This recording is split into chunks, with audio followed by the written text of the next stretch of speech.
Today, we're focusing on one of the most powerful and versatile tools inside Canva, frames. These are perfect if you want to organize your layout, add structure to your design, and place photos or videos neatly inside different shapes. Whether you're using basic shapes, grids, or creative decorative frames, this full guide will help you understand how each type works and how you can use them to create cleaner, more professional, and visually balanced designs. And if you stay until the end, I'll also share how to access our totally free Canva crash course so you can keep learning more after this. Let's start by setting up your design. Head over to canva.com and log in to your account. On the left-hand panel, click on Create. Then choose Presentation so we can clearly see how everything works on a slide. Once your blank canvas opens, click on Elements on the left side. First, let's talk about basic frames. Inside the Elements panel, scroll down to the Frames category. This is where you'll find both basic and device frames. Basic frames include simple shapes like squares, circles, rectangles, letters, numbers, and creative cutouts. Click on a square frame and it will appear on your slide. Then go to Photos and drag any image directly into the frame. It will snap perfectly inside. Basic frames are best used for clean layouts and structured designs. They are perfect for profile images, team slides, collages, and social media graphics. They help you control cropping while keeping everything aligned and consistent. Now let's move on to device frames. Device frames are also found inside the Frames category in the Elements section. Scroll through and you'll see frames shaped like phones, laptops, tablets, and desktop screens. These are best used when you want to showcase digital work. For example, if you designed a website, an app screen, a YouTube thumbnail, or an Instagram post, placing it inside a phone or laptop frame makes it look realistic instead of flat. You use them the same way as basic frames.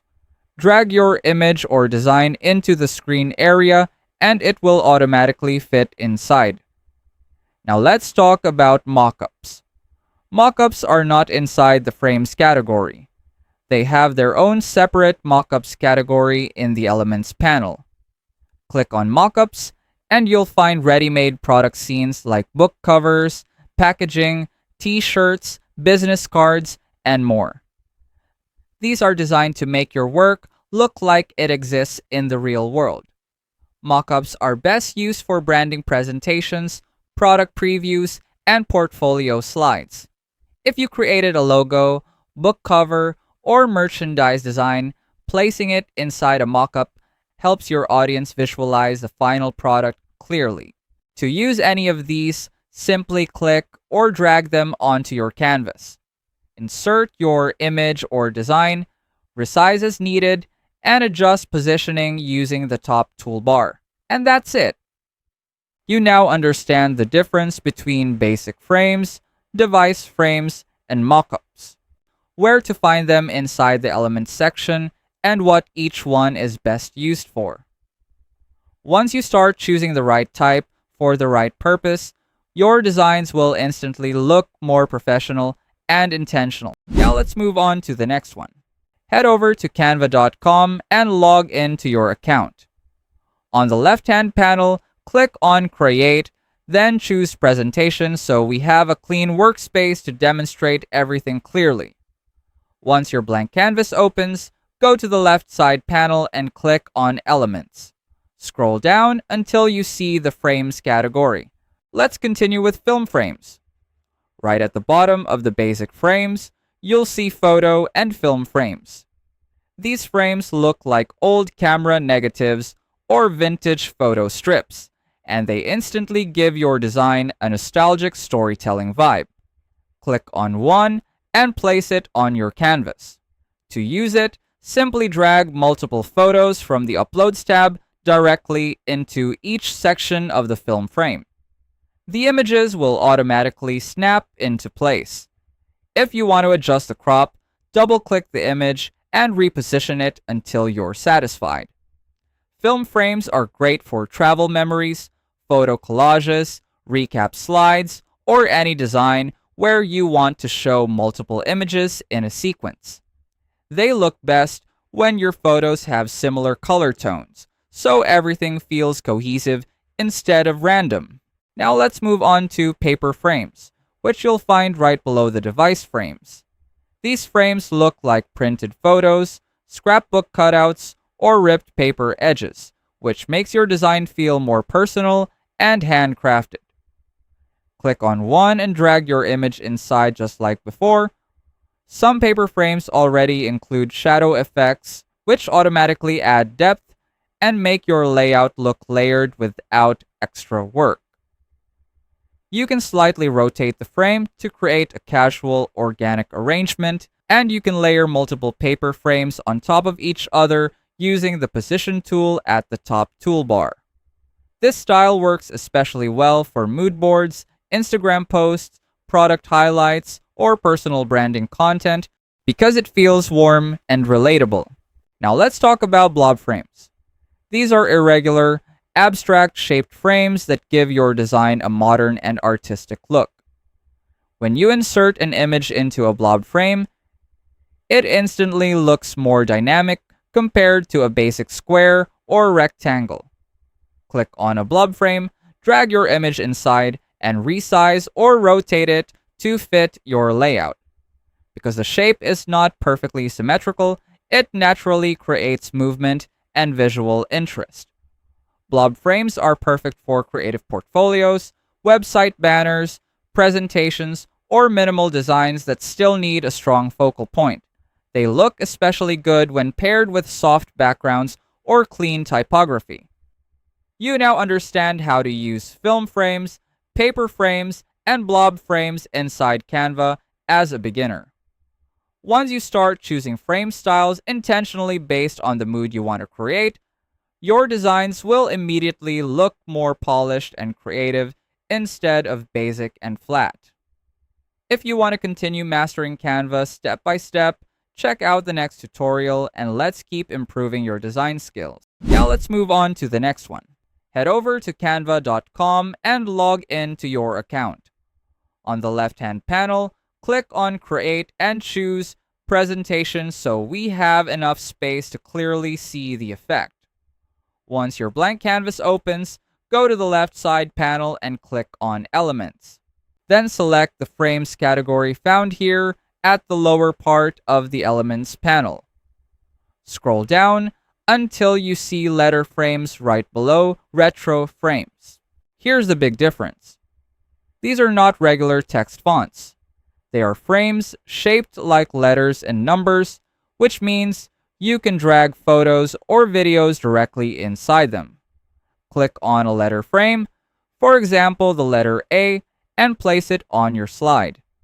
Now go to Photos and drag any image directly over the letter.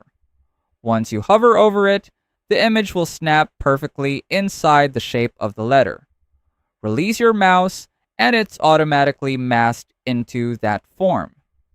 To adjust the photo inside the letter, double-click on it. You can reposition the image, zoom in, or zoom out to control which part appears inside the frame. Click outside once you're satisfied to lock it in. You can resize the entire letter frame, duplicate it, and arrange multiple letters side by side to spell out words. This is perfect for creating names, titles, brand initials, or event themes using real images as texture. Now let's talk about number frames. You can find number frames just right below the letter frames. Click See All and choose any number you need. These work exactly the same way. Drag an image inside and it instantly transforms into a bold, photo-filled number. This is especially powerful for birthday designs, countdown slides, anniversary posts, pricing graphics, or year-based content like 2026 highlights. Instead of typing the year in a regular font, you can build it using number frames filled with relevant images for a more creative result. And that's it. You now understand how to use letter and number frames inside Canva as a beginner. Once you start filling text shapes with images instead of using flat colors, your designs will instantly look more professional and visually engaging. If you want to continue learning more hidden Canva features that can upgrade your workflow, check out the next video and let's keep mastering Canva step by step. Now let's move on to the next one. Head over to canva.com and log into your account. On the left-hand panel, click on Create, then choose Presentation so we have a clean workspace to demonstrate everything clearly. Once your blank canvas opens, go to the left side panel and click on Elements. Scroll down until you see the Frames category. Unlike traditional frames that follow perfect geometric shapes, abstract frames have irregular edges, creative cutouts, and unexpected forms.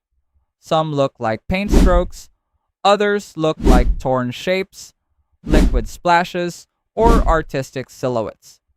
Because of this, they instantly make your layout look more dynamic and less predictable. To use one, type abstract in the search bar and scroll down until you see an abstract frame you want to use. Now what you want to do is hover your cursor over that frame until you see 3 dots appear on the top corner. Click on those 3 dots and choose View Collection so you can see other variants of that same abstract frame style. This allows you to explore similar shapes with matching designs, which helps you keep your layout consistent instead of mixing random styles together. Once you find the version you like best, simply click on it to add it to your canvas and continue customizing your design. Abstract frames work especially well for creative portfolios, fashion posts, branding presentations, or modern social media graphics. Because the shape itself already creates visual interest, you don't need to add too many extra decorations. Keep the rest of your layout simple so the abstract frame becomes the focal point. Another powerful tip is to combine abstract frames with clean typography. Since abstract shapes are already visually expressive, pairing them with simple, bold fonts creates a balanced design. And that's it! You now understand how to use abstract frames inside Canva as a beginner. Once you start experimenting with irregular shapes, instead of sticking to basic layouts, your designs will immediately feel more creative, modern, and visually engaging. If you want to keep leveling up your Canva skills, check out the next tutorial and let's continue mastering Canva step by step. Let us know in the comments if you have any suggested topics you want us to cover, and I'll see you on our next video. Last but not the least, the first thing you want to do is combine multiple frames to make an image look like it's popping out of them. This creates a layered, dimensional effect that instantly makes your design more dynamic. Start by going to the Elements panel and adding multiple frames. Around 3 to 4 frames is ideal. I recommend using basic frames so it won't be difficult when you start aligning the images across each frame. Once you have the frames on your canvas, arrange them however you like. You can line them up side by side, slightly stagger them, or overlap them a bit, depending on the style you're going for. After arranging the frames, head over to Uploads and drag the same image into each frame.